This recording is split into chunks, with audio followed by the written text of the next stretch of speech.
আছে তবুও নেই, এমন এক অদ্ভুত বাস্তবতায় যেন আটকে পড়েছে নগরীর পেট্রোল পাম্পগুলো। 3 দিন পর তেল পাম্প খুলছে, তারপরে গেছিলাম হচ্ছে তেল আনতে, কিন্তু যে পরিমাণ মানুষের ভিড় বা মানুষজন ছিল এইখানে তেল নেওয়া খুব কষ্টকর। নিউজে দেখি পর্যাপ্ত পরিমাণ বাংলাদেশে তেল আছে, আসলে পাম্পে গিয়ে দেখা যায় তেল নাই। আসলে এটা কীরকম একটা সিন্ডিকেট চলতেছে ওইরকম বোঝার বিষয় না।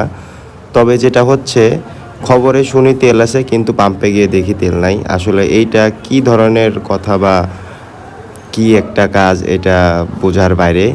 দেখেন কত মানুষ সিরিয়ালে দাঁড়িয়ে আছে শুধু তেলের জন্য, কিন্তু পাম্পে তেল থাকার পরেও পাম্প থেকে তেল দিচ্ছে না বা অনেক লেট করতেছে তেল দেওয়ার জন্য। তো এই মানুষের ভিড় কন্ট্রোল করতে না পারে লাস্টে পাম্পের কর্তৃপক্ষ পুলিশকে ফোন দেয়। এই যে দেখেন পুলিশ চলে এসে সিরিয়াল মেনটেন করতেছে।